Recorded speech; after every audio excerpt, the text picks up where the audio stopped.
Приветствую, друзья! Программа «Просто вкусно», канал Якутия-24. С вами, как обычно, Петр Цыпандин. Как видите, мы находимся в ресторане Red and Green. Со мной, как обычно, Семен Тарбахов. Семен, приветствую. И к нам сегодня в гости пришла заместитель директора по учебной работе средней школы номер 15 имени Бориса Александровича Горбатюка Юлия Дмитриевна Михайловна. Юлия Дмитриевна, здравствуйте. Здравствуйте. Да, Здравствуйте, рада. У нас кулинарный концепт, мы его называем кулинарное ток-шоу. Надо будет что-то приготовить, мы вас об этом предупреждали. С чем вы к нам сегодня пожаловали? Чтобы... Ну, я сегодня хочу приготовить такой пирог, полезный пирог из сухофруктов, где нет никакого муки глютеновой, да, где нет молочных продуктов, нет других продуктов животного происхождения. Особенно вот скоро у нас будет пост, и мне кажется, что это вот для тех людей, кто постится, вообще отлично, так, чтобы не было скучно в пост и было сладко и вкусно. Сразу заметил в ваших словах слово «полезный». Ну, то есть не секрет, что в последнее время очень многие люди начали обращать внимание на свое питание. Появилась аббревиатура такая ПП, правильное питание, полезное питание, супер ПП есть. Вы как вообще с питанием? Есть какие-то специальные для вас личные предпочтения? Либо как вы вообще с питанием? Да, ну я вот несколько лет назад отказалась от такого продукта, содержащего промышленный сахар. То есть я не покупаю какие-то сладости в магазинах, да, я делаю сама. И поэтому вот у меня большое количество разных пирогов, разных рецептов, я их меняю. И вот таким образом сама питаюсь. В моей семье меня не все поддерживают. Но коллеги, кто пробует мои пироги, всегда довольны, всегда говорят, что вкусно. Почему? Ну, как-то я так уже подумала, что надо уже, пришел, наверное, тот прекрасный возраст, когда надо задуматься о сохранении своей молодости и красоты. И думаю, что это вот для меня будет хороший вариант перейти на такой вот полезный для то есть себя. вы отказались от сахара? Да. Да, ну то есть и специально, то есть смотрите за тем, что вы берете в магазинах. Да, всегда читаю. Всегда читаете. Содержание. И вот я этого не буду, вот этого нет, а вот это вот так. Ну, Да. то есть, да. Если очень, конечно, захочется, я себя не буду строго ограничивать, где-нибудь в кафешке какой-нибудь шикарный вкусный десерт я съем. Ну, но это редкость. Ага. И колу можете? Нет. Хорошо, так. Ясно. Ну хорошо, давайте начинать. С чего? Да, ну вот сегодня я принесла сухофрукты, разные могут быть сухофрукты в этом пироге. Здесь у меня сегодня 2 вида изюма и курага. Их обычно я измельчаю, ну замачиваю изначально, да, где-то минут на 15. Сейчас я уже все замочила. Да, и вот сейчас их нужно измельчить. Получается, вот мы все берем. Да, и измельчаем. Курагу побольше, изюм поменьше, потому что он так маленький. У нас еще есть разрыхлитель. Да. Есть 3 состава муки здесь: кукурузная мука, рисовая мука и мука из гречки. 2 ложечки, это вот кокосовое масло, ну можно тоже взять любое растительное, если нет кокосового, и кокосовый сахар коричневый, там я его смешала уже с корицей заранее, и еще есть заварка, который черный чай, тоже крепко заваренный. Все, это все важные ингредиенты для моего пирога. Чай. Я думал, вы чай приготовили для того, чтобы сами будете... Нет, он пойдет как основа для нашего сегодняшнего пирога. Ну, Семен уже начинает... Да, потом я передам ингредиенты, вы уже дальше... Хорошо. Да, он будет измельчать, да? Юлия Дмитриевна, скажите, вы же учительница? Да, я учитель музыки. Да, как вы пришли к этому? Ну, на самом деле, музыкой я начала заниматься в 5 лет. Меня повели к педагогу по фортепиано с детства. Родители? Родители, да. Потом Понятно. я поступила в музыкальную школу. На самом деле, я всегда пела. Еще будучи маленьким ребенком, у бабушки с балкона с 4-го этажа на всю улицу распевала песни. Родители не были против? Ну, они говорили, что, может быть, надо потише, что кто-то будет возмущаться, но никто никогда не возмущался. Потом я уже научилась играть на фортепиано, и пела, и играла сама себе, и собака мне моя подпевала. Ну, то есть даже. выбор жизненного пути, кем вы станете, когда подрастете взрослый, у вас вообще не стоял, получается? Нет, стоял. Я, на самом деле, никогда не хотела работать в школе. Вспоминая свои уроки музыки, на которые ходил мой класс, когда я была ребенком, да, я думала, что это какой-то ужас, и я никогда не пойду в школу работать. Но как-то так получилось, что все равно я попала в 2002 году в школу номер 15, и вот с тех пор я там работаю. Ага, ну то есть, как говорится, не зарекайся, вот как раз Да. такой Юлия Дмитриевна, ну скажите, но тем не менее вы не думали, что окажетесь в школе, но для того, чтобы оказаться в школе же куда-то поступили, куда-то где-то учились? Да, Так? я училась в педагогическом училище, тогда еще оно так называлось, Мгм. и на учителя музыки и музыкального работника детского сада. Ну, поработав немножко в детском саду, решила, что как-то это для меня слишком тесно, и Мгм. пошла вот в школу. Учителем музыки. Да, учителем музыки, организатором долго работала, различные праздники организовывала, постановки ставила с детьми. Ну, в общем, творческая деятельность. Творческой деятельности. Ну, то есть, получается, всю вашу жизнь, с 5 лет, музыка с вами. Да, со мной. Музыка с вами, да. Проецируя на себя. Я сейчас, например, хочу петь. Да? Музыку я люблю, я ее слушаю, пою в душе. Но не все дети такие. Ну, то есть музыка это же все равно где-то вот творческая, все где-то стесняешься и все прочее. В вашем случае, ну вот вы взяли да спели. И никто вам плохого слова не сказал, вы всю дорогу с музыкой, да. Как часто бывает так, что дети реально тянутся к музыке, к этому? Ну, потому что у нас принято же все равно, что музыка это где-то такое высокое, где-то там чувственное, где-то вот такое. Ну, в детском возрасте, в маленьком, да, вот детский сад, начальная школа, в основном все дети хотят петь. А. И на самом деле любой ребенок может петь. А И я вообще не хотел. будет развитие относительно самого себя. То есть вот даже если он совсем не может, но будет заниматься, например, в вокальном кружке, в ансамбле, все равно запоет к старшим классам, это уже проверено. Ну, кто не хочет, ну, те потише там поют, но все равно на уроках все поют. Ну, не, ну когда есть же специальный предмет, вот так у нас назывался и пение. У вас сейчас У нас называется... музыка у вас называется. музыка Пение называется, да? занимает там только часть, да, урока. Да, пение часть, да, ага. Ну, говорили, пой, а я такой, «Ой, стесняешься. И вот когда перед толпой выступаешь, голос где-то вот уходит непонятно куда, и такой, вот это такая получается. Ну, стараемся выбирать такие песни, чтобы, например, и для мальчиков было интересно. Какие-нибудь такие хулиганские, немножко шуточные. Вот так, Да. ну, в ногу со временем, Да. скажем И так, тогда да. они тоже подключаются и, получается, даже открываются, забывают про свои комплексы, стеснения и тоже начинают петь.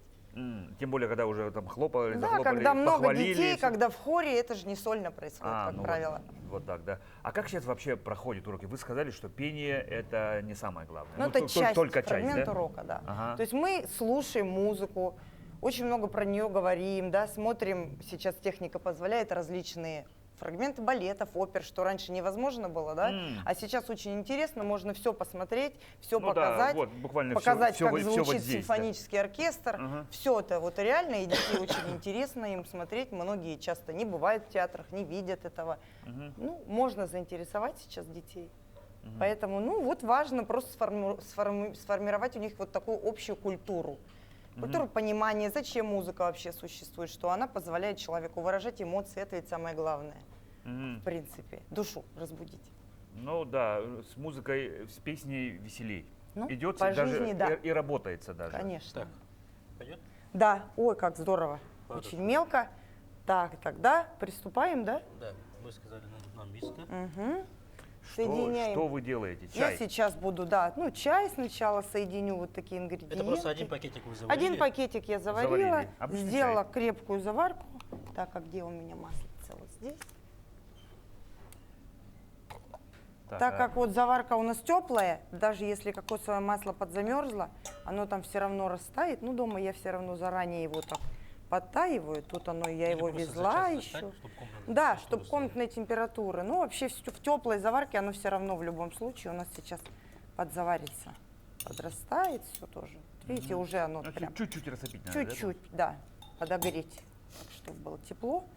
Потом я соединяю все остальные ингредиенты. Вот в жидких как раз сахар. Тут хорошо тоже сейчас он будет растворяться. Это у вас все по весу уже, да? Но я на самом деле делаю на глаз, просто уже на своем опыте, что мне, например, не надо сильно сладко. Я вот положил 2 ложечки сахара. Кому нужно сильно послаще, к примеру, можно побольше, да, полстакана положить. Можно мед, но как бы мед не рекомендуют же запекать особенно-то прямо, чтобы не потерял свои свойства. Поэтому вот сахар. Все на глаз в основном. Есть люди, кому нравится, чтобы пирог был помягче, то есть они поменьше можно муки положить, ну где-то вот ложечку чайного разрыхлителя. А если я люблю, чтобы он был такой покрепче, я ношу обычно всю с собой выпечку на работу, и в гости, и в самолет беру, то я добавляю чуть-чуть побольше муки. А это что, мука? Мука разная, да, 3 сорта, М. безглютеновая, полезная. А что такое безглютеновое? Ну, мука, Стесняюсь которая спросить. не содержит глютен. То есть обычно мы печем на белой муке, пшеничной. Ну да. А есть мука из риса, гречки зеленой, кукурузы. Мгм. Она вот не содержит этот компонент, который сейчас Она, многие... она полезная, но дороже. Она, ну, не знаю, не намного она дороже, конечно. То есть вот разные муки я... Да, и теперь давайте высыпаем сюда сухофрукты. В принципе, пирог очень быстро делается, за что я тоже его люблю, потому что я долго работаю, много. И иногда времени не хватает, но вот на такой пирог всегда можно найти время. Ну, В то есть принципе, вот сами видите, раз-раз из быстренько. дамки, да? Да, раз-раз, и все уже готово. Если, например, получилось тесто, ну, на взгляд, человек, который его делает, вот суховато, можно чуть-чуть добавить водички.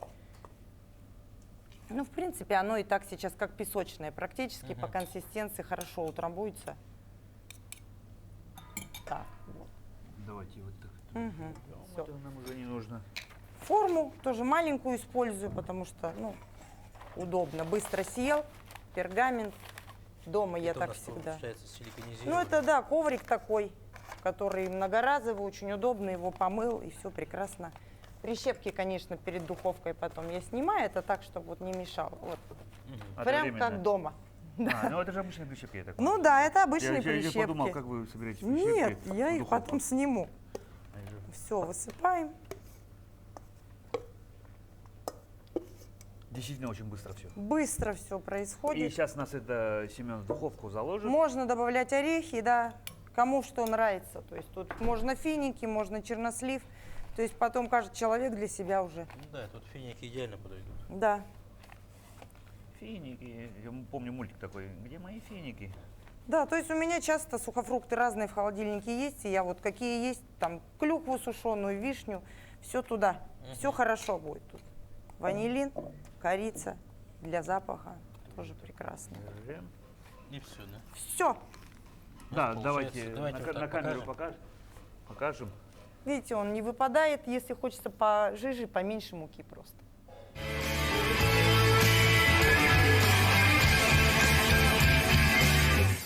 Юлия Дмитриевна, у вас педагогический стаж уже больше 20 лет.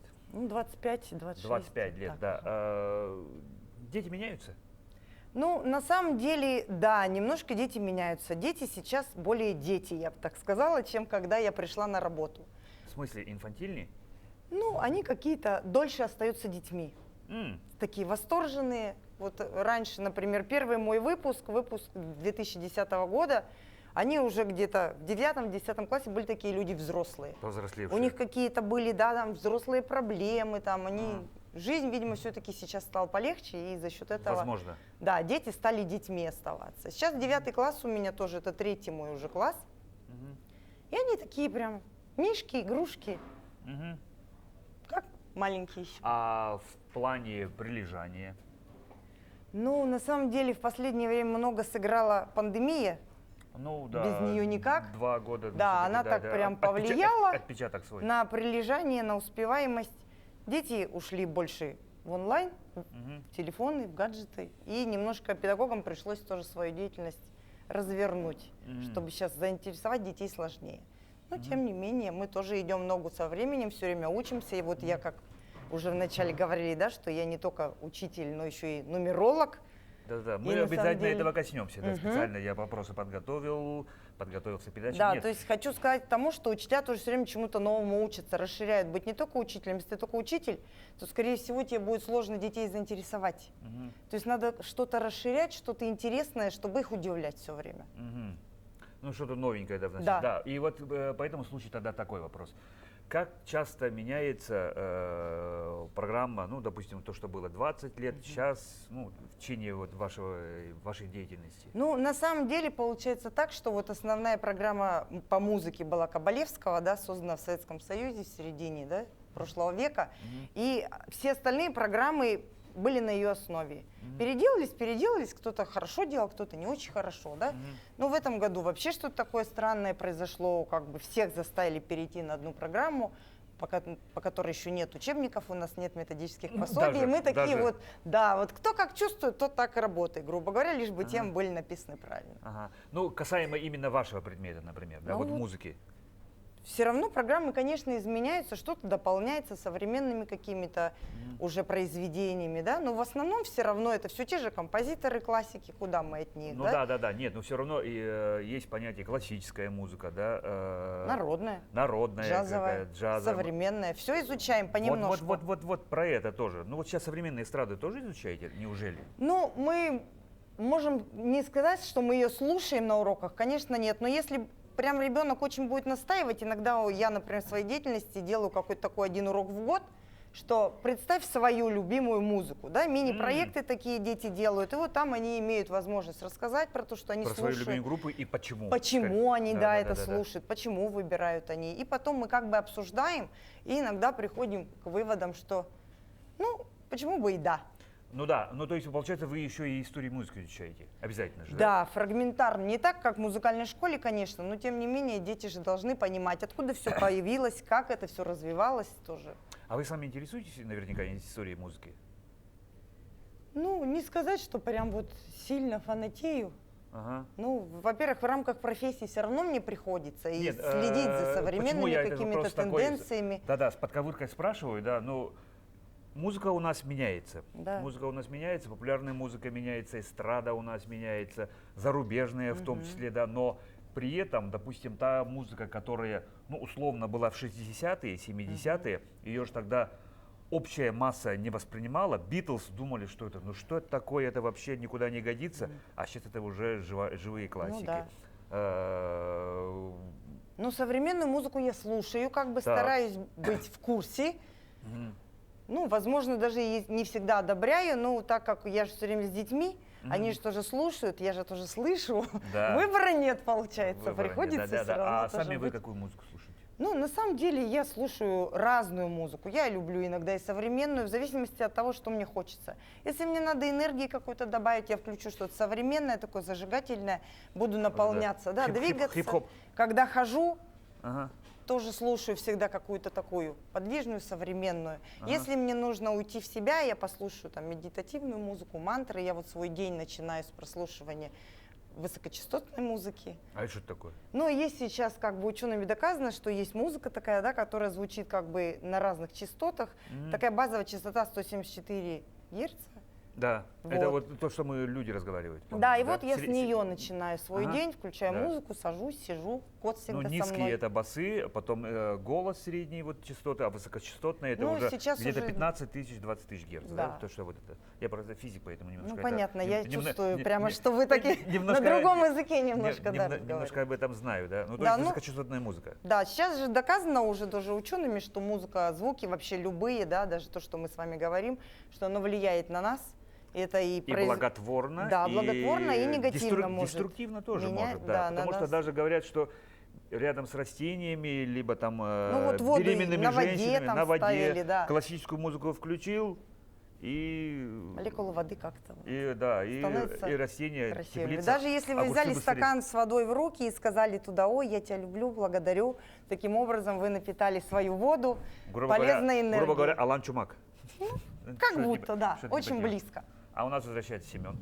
Итак, все-таки вы тоже, ну, по велению вашей профессии, вам приходится и современную музыку слушать. Да, ну, Как я вы не к ней против. вообще относитесь?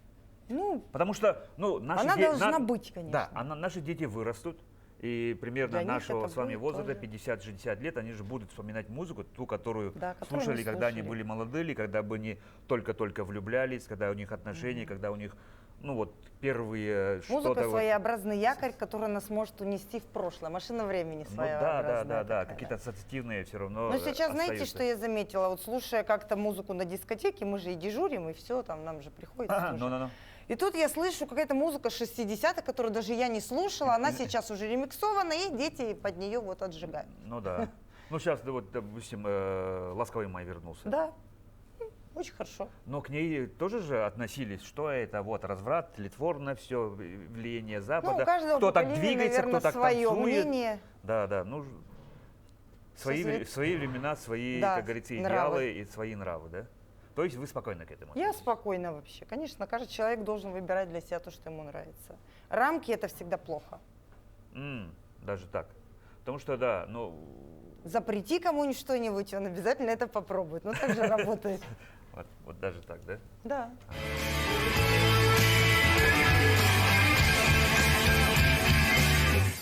Давайте коснемся темы вашего увлечения. Да. Нумерология. Нумерология. Что это вообще такое? Ну, это наука о числах, которые присутствуют в нашей жизни. Ну, в первую очередь, это числа нашего рождения. Потом это, если переводить наши фамилии, имя, отчество, тоже можно каждую букву перевести в цифровой формат и тоже посмотреть. То есть все влияет. Если вы поменяли имя, поменялась чуть-чуть ваша жизнь, да, поменяли фамилию, стали немножко другим человеком. Ну и от даты рождения, конечно, тоже очень много зависит.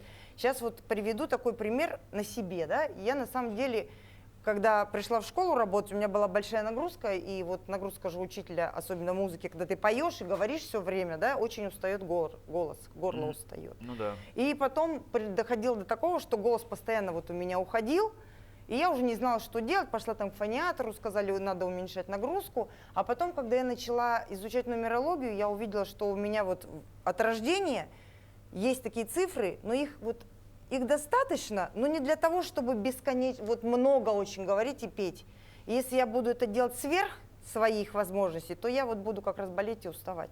То есть уже в нумерологии у меня вот это заложено. Если бы я когда-то в детстве, ну или там в подростковом возрасте посмотрела бы свой расклад, а тогда же в наше время никто почти не говорил об этом, но я, по крайней мере, не знала, то я бы уже как-то могла свою будущую работу скорректировать относительно вот того, что мне дано.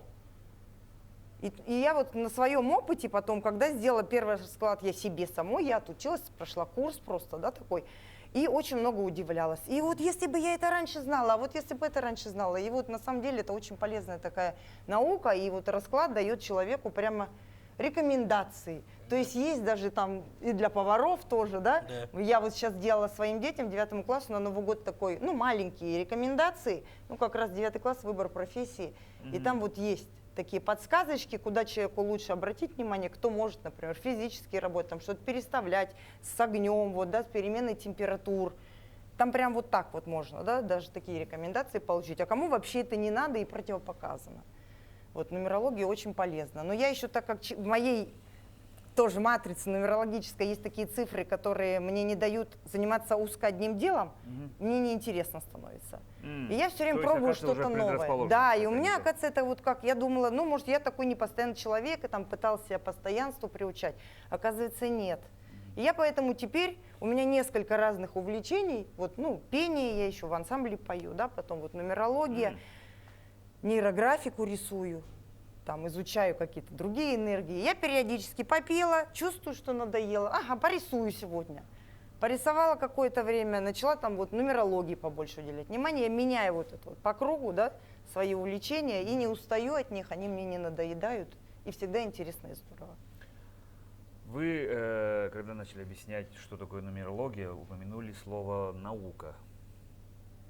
Как человек, который по первому образованию физик, могу с вами не согласиться, но мы сейчас с вами не будем спорить, да, потому что все-таки как представитель точных наук, ну, возможно, не точные. Это не совсем наука, да, ну, то есть эту, скорее учение, ее нельзя возможно, положить на формулу, и нельзя точно вынести, что если ты родился условно 19 февраля 1975 года, значит ты все. Конечно, вот нет, там вот будут такой. еще многие другие факторы влиять. Например? Воспитание, семья. Ну то есть все-таки накладывать Когда ты, такие... да, ты все равно с человеком разговариваешь, когда делаешь расклад, беседу ведешь и выявляешь, какие влияния. Понятно, мы же вот рождаемся, да, и родители могут очень много заложить тоже. Что-то развить, на что-то не обратить внимания. Конечно, да, но базовое это то, что вот тебе дано, а дальше ты можешь это с этим работать. Именно время и место рождения. Ну то есть это получается все равно схоже, где-то вот соприкасается с астрологией, так? Да, это разные направления, но тем не менее они очень близкие.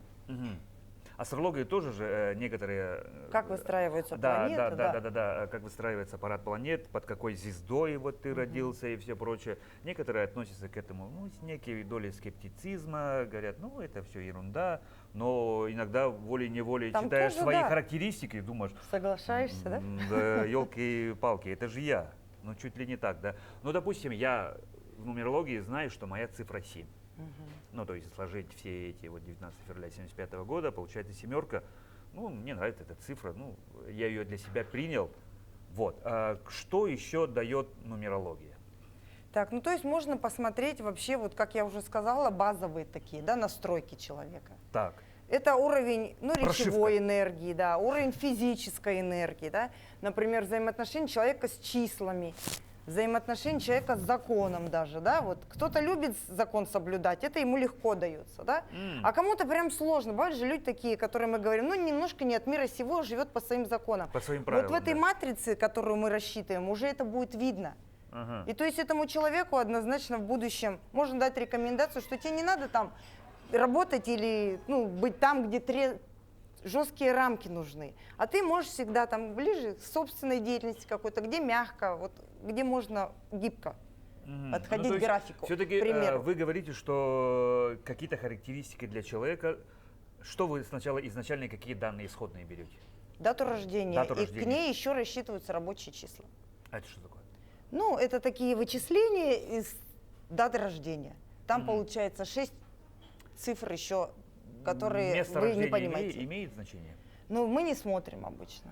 А вот так, да? Да. Ну, а Гринвич по числу, ну, допустим, тоже не смотрит? Нет, я беру дату рождения, да, если там что-то еще мне нужно, тогда фамилия, имя, отчество человека от рождения, возможно, фамилия, имя, отчество, которое в данный момент, ну, девушки, например, часто меняют. А, ну да, фамилию. Да, А, это кстати, они тоже даже там тоже есть смотрят, вот я рекомендации. поменяю, Да. выйду замуж за... То есть можно посмотреть, как в паре будут отношения складываться. Можно дать рекомендации, чтобы даже никогда не бывает такого, что вот все это плохо, вы не можете быть вместе. Мы же люди, всегда можно найти компромиссы, научиться друг где-то подруга, да. И если человек, ну, один, например, партнер знает это, да, второй партнер знает, они уже относительно этих рекомендаций могут так исправить свои отношения, чтобы и дальше быть вместе, не Да, обязательно где-то расходиться. закрыть глаза на какие-то недостатки, Ну да, может быть, или конечно. увеличивать то, что преимущества. Да, то есть там некоторые, можно посмотреть ребенка, да, какие сильные, опять же, стороны будут, как с этим ребенком взаимодействовать, чтобы ребенок вас слышал, чтобы он вас понимал.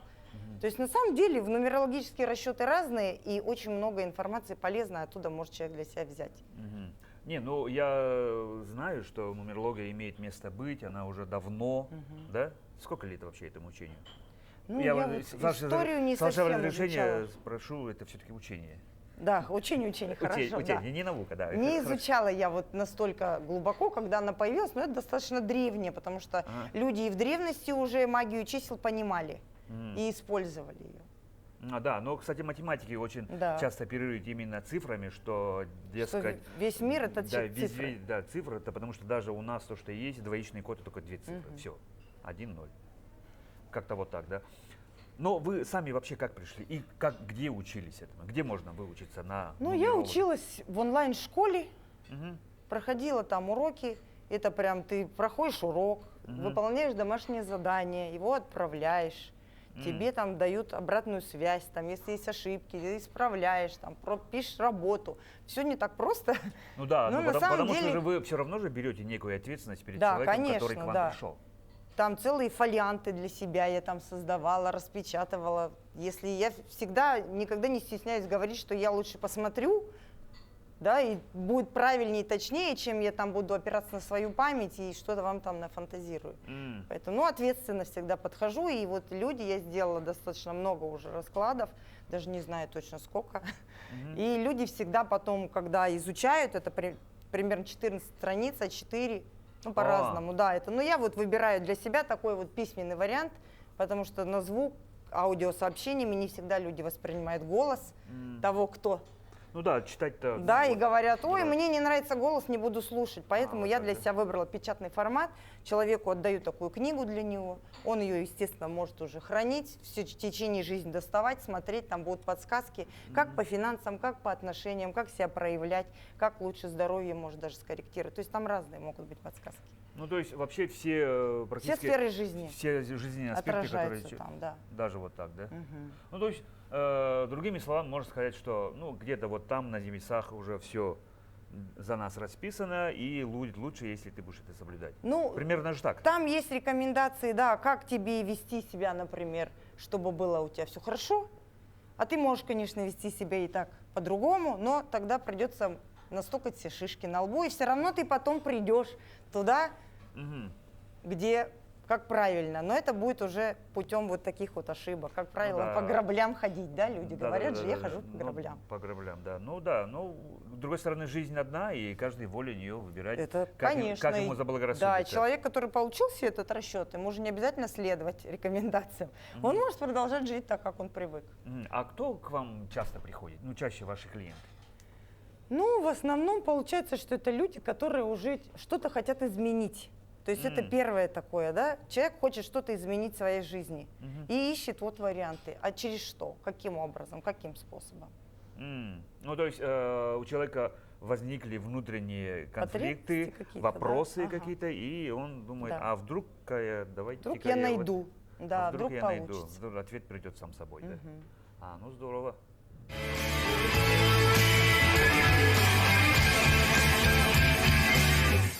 Друзья, мы взяли немножко паузы, дождались, пока наш пирог готов, и вот мы смотрим, Да, Семен мы его, уже его нас достали из уже формы. несет. Вот что у нас получилось. Мгм. Давайте что? И сейчас мы должны будем его нарезать, да? Да, разрезайте. Давай, смело. разрезаем, сервируем, ну и давайте пробовать. Да, может, даже если и выглядит он не очень красивым, Мне кажется, Но- ну, вполне себе нормально. на вкус знаю точно, что очень даже вкусно. Аромат очень хороший. Мгм. Ну вот сухофрукты, мне корица пришел, как раз да, таки. запах. Так, и мне кусочек. Мне, пожалуйста, мне. Ну что, друзья, приятного аппетита нам. Давайте Приятного аппетита. продолжим нашу передачу. Кушая и общаясь. Мгм. Действительно, очень вкусно. Юлия Дмитриевна, спасибо большое. Вот. Знаете, у меня какой такой? Немножко меркантильный вопрос.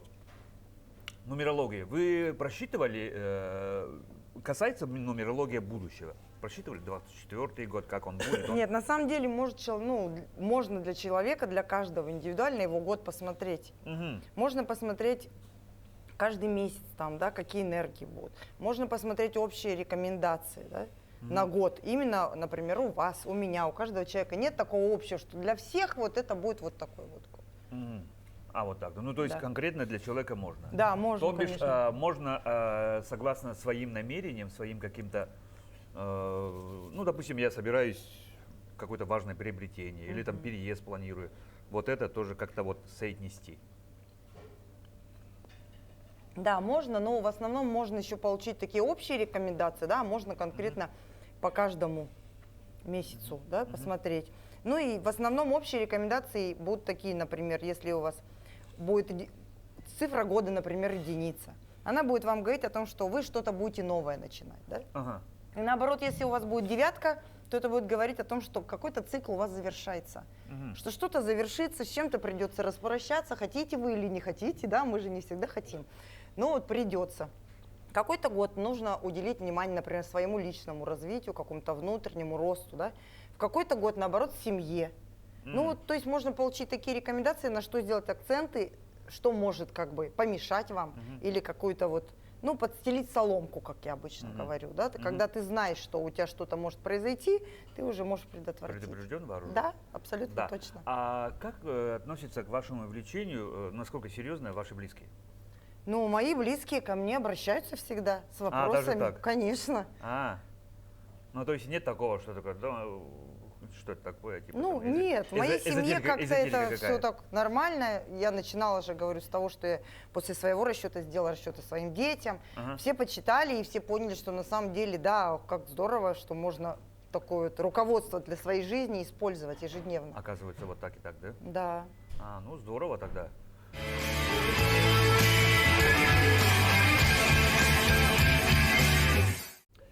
Юлия Дмитриевна, готовясь к передаче, да, вы упомянули, что вы еще и увлекаетесь нейрографией. Да, я специалист нейрографики. А это что такое? Но есть сейчас Нейро такое это- направление, да, связанное с рисунком и с созданием новых нейронных связей. Это прям создан в Москве целый институт. Пискарев, автор этой методики. Она научно доказана, что прорисовывая, да, вот работа руки, карандаша, вот штриховка, да, когда по определенным алгоритмам, да, с определенной заданной целью, сформированной как бы до этого, да, ты создаешь для себя свою новую реальность. Так, ну где она может быть применена? Ну, на Что- самом деле можно нарисовать любую тему, то есть, например, там, снять какие-то ограничения, да, ну, то есть мы люди, у нас очень много ограничений, и, например, я хочу совершить, ну, какой-то прорыв, возможно, да, научиться чему-то новому и себя показать, например, выйти на сцену, начать петь, да. Ну, Я условно. могу нарисовать алгоритм снятия ограничений, чтобы мое подсознание мне не мешало это делать, потому что подсознание же наше в основном боится, не дает нам, не пускает нас делать что-то новое, говорит, зачем тебе туда? Да-да-да. Да, там плохо, страшно, и вдруг не получится, Инстинкт опозоришься. самосохранения, так Да. называемый, да, который мы вот в своем Но коконе... он же не мы всегда вот нам делаем нужен. такой- То есть Ну для да. того, чтобы пробовать что-то новое, куда-то дальше идти, как-то проявляться вот открыто, да, выйти даже вот на камеру сейчас что-то Да. говорить. Обязательно надо Нужно где-нибудь ограничение опозориться. снять. Нужно ограничение снять. И вот можно нарисовать такой алгоритм, рисунок при помощи такой неровной линии, нейролиния она называется. Она ведется как бы непредсказуемо куда-то, да, и вот линии, круги, фигуры, квадраты, треугольники, рисунок, цвет. И вот получается такой рисунок, который помогает в подсознании, в нашем мозге выстроить новые нейронные связи и помочь нам в жизни совершать какие-то поступки, То есть достижения, это мне качества. самому нужно нарисовать? Да, это ты А то сам есть рисуешь. Да. говорят, что да-да-да, Да. я так рисую. И проработать тему, чтобы одну качественно, ну, нужно нарисовать, например, от 20 до 40 рисунков вот на одну тему. Вау. Да, Ага. примерно это 1,5-2 часа Ага. одна работа занимает. А, даже так Да. быстро? Ну да, это не быстро происходит. Ага. Можно на любом формате рисовать, на А4, на А3, люди на обоих уже раскатывают. Да. У нас есть клуб нейрографики вот в Якутске. Даже? Люди да, собираются, есть нейрокафе, и это все официально зарегистрированные организации. Как говорится, век живи, век учись, да, я к своему стыду Современные только направления. сейчас узнал об этом, да, но я вижу, что вы учитель музыки, очень увлекающийся человек тут, и это... Какие еще у вас увлечения есть? Быстро колитесь. Ну вот я изучала готовы. роу-десерты, да, Ага. ну вы, наверное, знаете, да, что это десерты там в основном из орехов, таких тоже фруктов, которые не пекутся. Ага. Они тоже, ну, достаточно популярны у тех людей, кто ведет полезное питание. Есть даже в некоторых наших кафе в Якутске. Мгм. Вот как бы такое направление потом. Ну вот пение, пою в ансамбле, руковожу ансамблем авиакомпании «Якутия», М, рисую м. с детьми, пробовала себя в театральной деятельности. В кино не хотите сниматься? Ну, не знаю, не предлагали. Если предложат сразу. Ну, возможно, соглашусь, это же опыт. Ну да. То есть вы открыты ко всему новому, получается? Ну да, к новому, к творческому. Все интересно. Как часто говорят, любой кипиш, кроме голодовки. Да, однозначно. Путешествовать люблю. Ага. А как вы вот отдыхаете? Ну, вот Что- так вот я и отдыхаю, рисую, общаюсь с людьми, пою, путешествую. То есть это для вас уже как бы даже не увлечение, а это своего Часть рода, жизни своего моей, рода да. отдых, да? Юлия Дмитриевна, спасибо за интересную беседу, да, и у нас такая добрая традиция есть. Пожалуйста, вот на эту камеру пожелания для наших телезрителей. Ну, я желаю телезрителям, чтобы они всегда создавали для себя какие-то яркие, интересные моменты, потому что, ну, кто же сделает нашу жизнь интересной и яркой, если не мы сами? И вся эта яркость, она внутри каждого из вас. Занимайтесь новыми делами, что-то узнавайте, открывайте для себя новый мир. Спасибо вам еще раз большое. А я еще раз скажу, что у нас сегодня в гостях была заместитель директора по учебной работе средней школы номер 15 имени Бориса Александровича Горбатюка, нумеролог, нейрографик Юлия Дмитриевна Михайлова. Спасибо вам еще раз большое. Семен Тарбахов, я Петр Цыпандин. На этом мы, друзья, с вами прощаемся. Будьте здоровы и кушайте, как мы всегда. Просто вкусно. Будьте здоровы, друзья.